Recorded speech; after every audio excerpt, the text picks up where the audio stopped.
All right, welcome back to Onebar and Lupagus Show. I'm Onebar with Lupagus and special guest talking some NFL draft. We got Alex from Hail Mary Sports. If you've looked up mock drafts or looked at drafts on YouTube, you've seen this face. I pretty much damn near guarantee it. Alex just went over 10K subs. Make sure to give him a sub. Check out his content. It's fantastic. Alex, welcome to the show, man. It's great to have you. It's great to be here. Excited to talk about some draft stuff. We're finally in the offseason. Hell yeah, draft season has officially begun. Hell yeah. It's the best. Finally. Right. You were down at the Senior Bowl. I see you got your Senior Bowl shirt on right there. Tell us a little bit about that experience. What was it like? Maybe somebody who just really helped himself down there in Mobile. Yeah. So quick little thing about the Senior Bowl. Went there to honestly just watch players and like get a little bit more eyes on, because being able to see players in person kind of is a different feel than watching them on a computer screen or on a TV screen.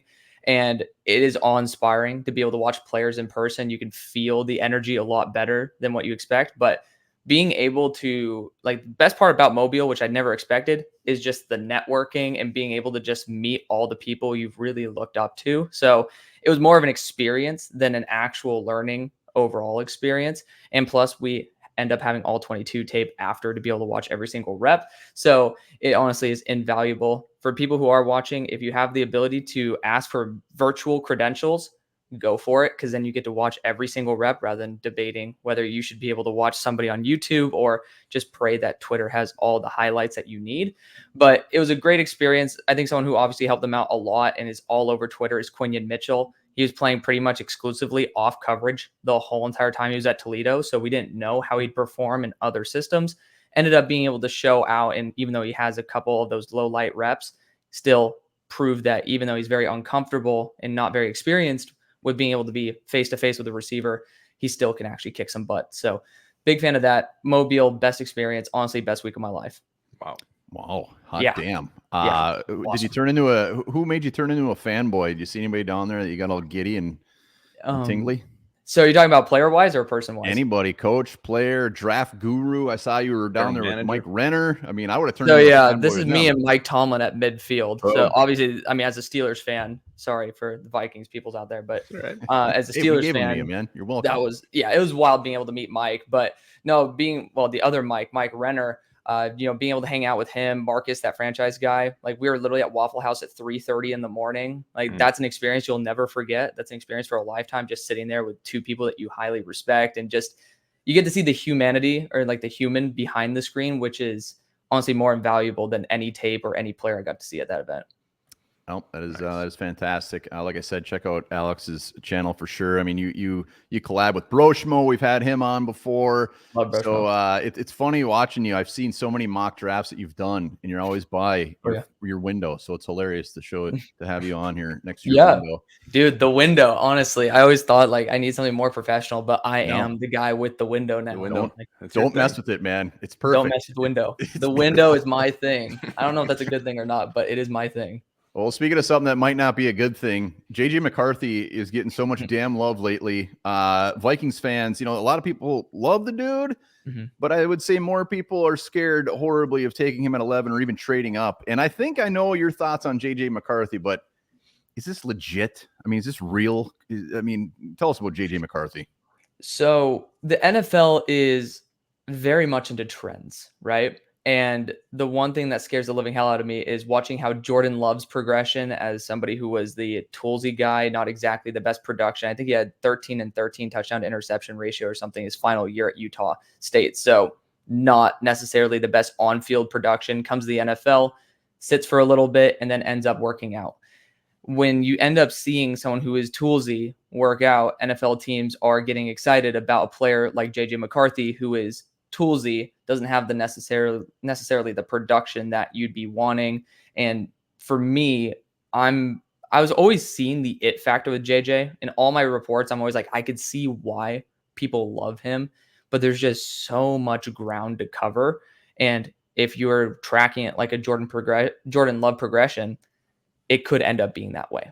Like that is, I think, the big worry. It's like, hey, let's take this guy in the first round. We have that 5th-year extension that you can have on him, and sit him for 2-3 years, or we'll we'll see if the progression curve ends up being better than Justin Fields. But like preying on that progression curve. I get worried when there's players like Cornelius Johnson and Roman Wilson ending up balling out and looking like super weapons at these special events where they get to be outside of their system, outside of their quarterback, and they end up being amazing. I've always thought that quarterbacks who are really excellent quarterbacks elevate the prospects around them. And when the prospects are elevated outside of the offense, it's worrisome. So yes, to be completely frank, I am not a fan of him at 11. But I love him in round 2. I love him maybe at the end of round 1 because you get that 5th-year contract because he does have the tools. But the dude's 202 pounds. He is a thin guy. I don't know why people aren't talking about that. We're talking about how like Kyler and all these other guys are a little bit on the, smaller side. I know stature-wise they are smaller, but I mean, hell, they probably have the same like forearm width as myself. And that's not something I really get excited about when Tavondre Sweat might be crushing this dude. So those are my thoughts. You're not known for your thick, meaty forearms? No, not at all. Not at all. He's Maybe got a one really side, not the thick other. forearm. The right forearm works. I mean, ideally, if you were to come into the NFL, he's a dude that sits, right? I mean, day one starter, is that just asking for trouble? I think it is. I mean, it just depends on what your franchise is. It depends on how comfortable the front office and the head coaching staff are with their jobs. Sometimes if you have job security, you have the patience to be able to last. Sometimes you don't. That just depends on how comfortable they are. All right, let's jump into the top 3 quarterbacks. And it seems like these rankings kind of vary. People are really high on Caleb, some aren't. Drake May, same thing.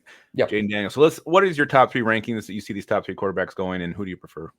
So the way I see the quarterbacks going is going to be the standard Caleb, Drake, Jaden. But my rankings, it obviously, holistically speaking, it's going to be different than in each different system. I have Caleb, Jaden, then Drake. So Caleb, I think he is one of the best prospects that I have seen at the quarterback position, if not the best. I am not guaranteeing him to be on that Patrick Mahomes level, but the playmaking is extremely unique. You don't find that with any prospect. And we're seeing that with Patrick Mahomes' ascension to being arguably the greatest of all time already. You need that unique trait. Now, it doesn't always work out, unfortunately, but there are that's what you kind of need unless you have an unbelievable system and an unbelievably great defense. That's what you need to win a Super Bowl. And it just depends on what your goal is. Is your goal as a franchise to keep your job, be consistently solid, and then just continue to be, enjoyable to watch? Or is it to win a Super Bowl? For the Bears, I think they're in a position where they should be trying to go to win a Super Bowl because I think the defense is good enough. And Caleb Williams gets you there. So I think that he has the upside to be, probably number 2 in the league. I don't think he'll ever pass Mahomes, but, people don't like how he's a sissy off the field. The guys don't seem to get too bugged by it. Gen Z is technically just a bunch of kids who are a little bit more emotionally fragile. Don't know how it's going to hold up in a locker room full of dudes who are aged veterans, but maybe when you surround yourself with guys who are more mature, you mature more yourself. So hoping that Caleb ends up getting that tier. Drake has so much potential. You see it with your eyes. It passes the eye test. Some of these balls are just ridiculous. If they translate to Sundays, then, if you start working out those inconsistencies, you're going to be golden. And I think, again, with the Jordan Love progression, who is a traitsy guy who is a little bit inconsistent and just needed a little bit more work, teams are going to value that a little bit more. Jaden has a massive issue processing the middle of the field. That's why I do think it is possible for him to go to number 2 because Cliff likes to use the outside of the field more than the inside. But, he just doesn't see the middle of the field very well. Doesn't process over there very well. Outside the numbers, great. I love Jaden Daniels, my number 2 quarterback, so much because I'm a big guy on development. Like a couple of years ago, Jaden Daniels was known as the worst or second worst in terms of uncatchable throw percentage. All of a sudden, he's throwing dimes to Brian Thomas and Malik Neighbors at full speed. That isn't luck. That takes a lot of work. That takes a lot of progression. That takes a lot of practice. And I think that translates over to the NFL a little bit more than just statistics. And you're talking up these 3 quarterbacks and getting me all hot and bothered, and we're going to be stuck with J.J. McCarthy. Oh, I'm sorry, man. I'm sorry. You have a chance, but I don't know if it's worth getting rid of Justin.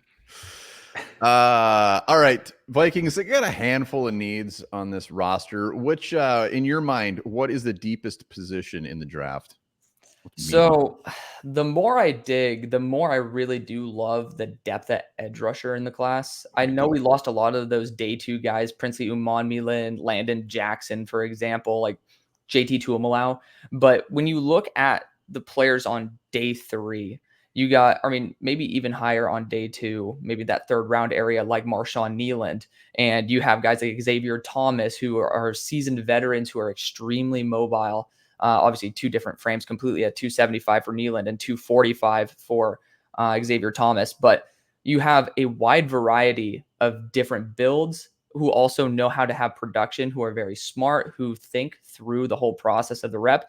And especially for a team like y'all who are going to be losing top 3 pass rushers, that is a bright side, especially like in round 1. We'll talk about it eventually, but round 1 where I suggest getting one of those top guys versus being able to have to maybe spend a round 2 pick on a second edge rusher. You don't need to do that. You can wait. And there's still going to be really good value where I think in most drafts, you might see a late second go in the 4th round. Like that is the quality of edge rusher down the board. You got guys like Mohamed Kamara. He showed out at the Shrine. Like the guy's an absolute beast. He's been a beast all year long. I mean, Cedric Johnson is 260 pounds of absolute beast, but just not the flashiest guy on planet Earth. You might be able to get him round 7. That's going to be the best in terms of depth or interior offensive line. That class is stacked through. That's a win-win for Vikings. Hell yeah, it is. Oh yeah. All right, Alex, let's stick with the edge rusher. Looking at pick 11, a lot of times, that is a mock. If it's not a quarterback for the Vikings, it is an edge rusher. Who are some options, maybe the top 3 you see potentially for the Vikings at 11? Yeah, so it really depends on where the first edge rusher is going to go. A lot of people just believe that the Falcons are going to be spot 1 for Dallas Turner, but you can pray for him to be there at 11. 242 pounds, a little bit scary, but at the same time, he plays a lot heavier than he does. He's probably playing around 255 in terms of his power, knows how to generate speed to power, extremely agile, can even play very well in zone coverage. I think that he actually comps in zone coverage as well as almost any other linebacker in the class, which is really special. Very smart player, got to be trained by Will Anderson himself. So he's going to be great. Jared Verse has that 260-pound frame, which is incredible. Unending motor. I mean, he played just a little bit over a year ago, coming off an ankle injury early in the season. Guy showed out his first game from Albany and then ends up, hurting himself and tapering off a little bit, but that's because he's hurt. So he plays through injuries. Love that motor for him. Hopefully ends up not having that be a perennial issue, but great size, great motor, and showed that he can end up going from Albany to Florida State without any sort of drop in production, which means that I feel comfortable with him continuing to increase the level of play while being able to maintain that production. Third, I would say Braylon Trice, but he's not someone who's going to be going until like late 3rd or late 1st round, maybe early 2nd. So if y'all want to trade back, that could be a good idea. Recoup some of those later picks. 274 pounds, not the best bend in the world, but knows how to generate speed to power. Very smart, is an asset in the run game as well. Since I brought up that Dallas Turner probably will be gone before, I'll toss in another name in there that's a dark horse, maybe for round number 2. Jonah Ellis. His father, Luther Ellis, was a 1st-round pick just like probably a little bit over 15 years ago. And then his brothers, Caden and Christian, are in the NFL. So it's a great football family. This dude is 246 pounds, but he plays like he's 260. The guy's absolutely fast, great edge bend. He's a dark horse name that you need to keep on your radar. I noticed you didn't mention Leota Latu. What's up with that? Are you not a fan, or what's going on there? Latu's right there with Ellis. I mean, I love them both, but Latu is just so publicized that I wanted to throw somebody that's a little bit more nuanced. Latu, he has great upper body strength, shorter arms. I think they're sub 33 inch, which not ideal, but has that upper body strength that I love. I think he needs to get a little bit better in terms of his lower body strength. He has great flexibility, great mobility, but when it comes to speed to power, I just don't think he carries that momentum the way a player like Braylon Trice or even Dallas Turner does, because it's a shame because you could really see how good this guy could be if he generates that type of power from the lower body. At the same time, he also has those injury concerns. He had to medically retire from Washington for a neck injury. There are concerns there, but just kind of wanted to highlight a guy who I really love. Nice. All right. Yeah. Watching your mocks, you definitely love yourself some Braylon freaking Trice. Let's talk about a player that not many people are talking about. Who's a sleeper that we should be keeping our eyeballs on? Yeah, so we talked about this in pre-production. It was actually a guy we wanted to have our own section on, but Renardo Green. I actually finished up his eval 10 minutes before this, and my God, he is maybe a little bit on the smaller side, 6 foot, 186, up, maybe he could get up to 190.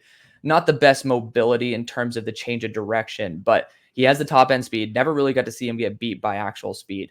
And he has unbelievable press ability. I think the minute tweaks that I have to his game are have his shoulders a little bit more square to the target. He, very similar to a lot of cornerbacks nowadays, have their shoulders pointed a little bit ahead.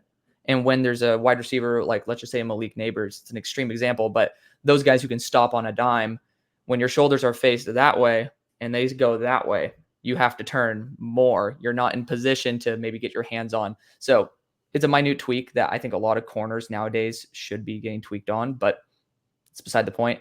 Very smart player. That's his best asset. He's somebody maybe gets a little too cocky and a little bit too arrogant. I've seen him drop off his own man coverage trying to cover somebody else's man, even though he didn't really need to. But that's something that I love. He really processes the game well, understands he doesn't need to wait for a play to develop. He watches the quarterback the whole time, almost to his own detriment. But I love a player that knows how to play the mental game of the NFL. You need to watch the quarterbacks because maybe they do manipulate you very well, but he's not just playing his specific assignment. And that shows a new level of processing that not many corners have. Very few corners have. And the DBs respect him. He's the one calling out the proper coverages in the middle of a play to even guys. I'm forgetting Jerry and Jones. Like he had to highlight a particular coverage to Jerry and Jones. Like when you get to see someone really command that respect in the DB core and be able to process mid-play about what another guy should do while he's doing his own job, I love that. I eat that up. And the physicality's there. Needs to be a little bit smarter with his hands because he gets flagged a little bit too much for what I like. But I love when a player can stick to someone's hip even when they're doing a stop route. And I think he can do that if he's in the proper press system. Damn it, Renardo, stay on your own guy. I know, right? Like, dude, I just going rogue. I literally kept saying that. I'm like, dude, I said right here, again, props for trying to do more than just the assignment, but bro, an NFL QB is going to love to fake him out. Like, just be smarter about when you get too smart. Oh, Renardo. All right. Combine's coming up in a couple weeks. Who is someone you expect we're going to be buzzing? It's going to be a talk of the combine after that thing wraps up. Yeah, so I think somebody that, he's on the NFL scouts radar, but a lot of people don't really give him praise for his true athleticism is Ennis Rakestraw Jr. He was one of those players when I was watching him is moving backwards as fast as some very athletic receivers are moving in a straight line direction. And that allows him to cut on a dime, which means I think he'll have a pretty damn solid 3-cone time. And he's just very fluid in a straight line. Maybe won't have the top end speed. Maybe he'll have similar to Renardo Green, for example. But when it comes to that 3-cone, maybe that 10-yard split, he's going to have excellent burst, excellent acceleration, and excellent mobility. So just a name that not many people really appreciate the way maybe that they should. But it's a trait that doesn't get brought up as a massive pro for Ennis Rakestraw that I think will be after the combine. Quickie for you. Yeah. Just as far as just like obviously first round names, the bigger names, which prospect has the bust alarm going off in your head the most? The bust alarm. Okay. Let's see. So, obviously for quarterbacks, there's many systems that will be very determinant on whether they actually are good or not. So I would say JJ McCarthy because of the fact that I don't know the system he will go to. So that's a post-draft analysis right there. Like you have to do a post-draft evaluation to really say whether the bust factor is starting to go off. Because I like Jordan Love to the Packers when it happened because I was like, well, this guy's not going to play for a while. He's going to have someone who could really teach him. I hate to rub it in because, obviously same division. But like another bust alarm alert, man. The good thing is that this class actually has really good talent at the top. I was going to say Latu before I started watching his progression over the season. I thought that lower body strength was a massive negative to him. And I think that might get the best of him at the next level because he doesn't have the upper arm length to maybe combat tackles with very long arms. And if you can't push your lower legs and you can't reach with your arms, you're semi-ineffective. But maybe I'm not really finding anybody that I think is a true overvalue. Maybe Quinion Mitchell. Like I like Quinion Mitchell a lot, But something I saw at the Senior Bowl, there's that famous rep of him where he stumbles. Roman Wilson has a crazy one-handed catch, right? He, after that play, like I always love to look at the mentality of a player after a loss. And he had his head down. He was sulking. And, again, it sucks to have a loss, but you got to pick yourself up, right? Like everybody says it, like the losers stay down, as Arnold Schwarzenegger says. The winners will get up and get up and get up. He obviously got up, ended up having a good week, but I don't know how that would affect his teammates if he has a poor rep and then is having poor body language, because that's very contagious. I mean, whether we want to believe it or not, your team's mental state is very crucial on maintaining momentum. And if you are down after you give up a big play, all you're going to do is allow that momentum to continue and continue and continue. So praying to God that that is not the case. But if it does end up being that case with Quinion Mitchell, that might be the reason why. All right. Alex, you like to be bold. We appreciate that about you very much. How about be bold here and give us someone who's going to come off the board sooner than people are thinking? Maybe someone right now who's undervalued. Okay, so there's a player named Darius Robinson, edge rusher out of Missouri. He's a combine guy, or not combine guy, Senior Bowl guy who is a massive riser at the moment. And, when the draft time comes, he'll probably start slipping a little bit because, there's short period hype. As time goes on, the hype tends to die off. But at 286 pounds, this guy is going to do pretty damn well at the combine. Maybe not eye-popping numbers, but for 286, it's going to be eye-popping. It'll probably be around like that 4.6, 4.65, maybe low 4.7s mark. At 286 with extreme power, has, I believe, around 35-inch arms as well, which is incredible. This is a guy who is going to be extremely flexible in a lot of different systems because you can use him as an interior, like a 3-4 defensive end, but you can also flex him out in multiple different packages as a true boundary edge rusher. I love the fact that he has been willing to show the ability to drop 10 pounds. He was 296 during the season. I thought he was very subpar as an athlete, but unbelievable in terms of the motor of his game. Another positive trait that I love to see in players. But when he dropped 10 pounds, I had in my scouting report, please drop 10 to 15 pounds. And you could be a potential first-round pick. He ended up doing that, and that's why he ended up showing out at the Senior Bowl. He still has a lot of room to grow and develop, needs to work on his bend, but being 296 pounds, I don't expect him to have that comfortability yet. But I think a lot of teams will get very excited, similar to what happened with Trevon Walker when he was that big a size, but still a very good athlete. Teams are going to get very excited. Not to that level, but late first, you could see a name that you probably haven't seen very much come off the board. I got a random one for you before we wrap this hog up. So you've been watching the draft for a lot of, you're following everybody, you're breaking down everybody, all the prospects. Mm-hmm. How often is it in like round 3, round 4, somebody goes and you're like, who the hell is that? And you have to look them up. That does happen. Honestly, it happens way more than I wish to say it does. But hell, I'm trying to remember the last time. To be fair, round 3 is that spot where they're going to start reaching on like round 5, round 6 guys. And I do have a pretty damn solid idea of who those guys are. Mm-hmm. But like round 4, it happens all the time where I'm like, really? Like a tackle out of South Dakota State. I'm forgetting the guy's name, but there's a tackle out of South Dakota State. I love the guard McCormick, but like the tackle out of South Dakota State is also getting a lot of hype. That's where the teams really start reaching on those projects. So it does happen. It does. It really does. And, it gets me excited. But, when you're sitting here and you don't have PFF Ultimate, there's only so many players that you can actually watch. Mm-hmm. So they do catch you off guard, but sometimes the teams are right. All right. Last one. What can we expect from Hail Mary Sports in the next coming months or so? What are you guys going to be doing? Yeah, so right now, actually, as of this week, I'm actually going to be dropping the NFC North, but I'm doing ultimate draft guides and pretty much the ultimate offseason for every single team, breaking down all the free agents, breaking down who they should re-sign, who they should go and sign in free agency, as well as every single round, the positions at target, as well as some of the players there, and doing a 7-round mock draft. So it's my biggest project in terms of time that I've ever done, but it's going to be great. And then also I actually have a Discord where people can watch all 22 tape studies live with me.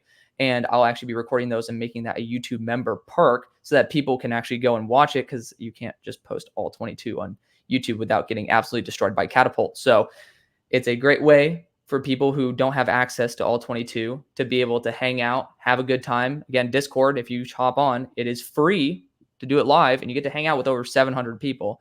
And then also, like, again, ultimate draft guides, plenty of mock drafts, positional rankings, you name it, I'm going to do it. Boom. That is fantastic. Boom. Alex, this is wonderful, man. We're going to hit you up before the draft and you can tell us to beat it, but hopefully we can get you on one more time. Dude, I'll always make time for y'all. Always make time for y'all. It's great. No, we appreciate your channel's fantastic. Everybody hit him up. Links down in the description. Give him a sub. Like I said, just over 10K, well deserved. So great job, man. You're the man. Hey, appreciate y'all. Thank you so much for having me on.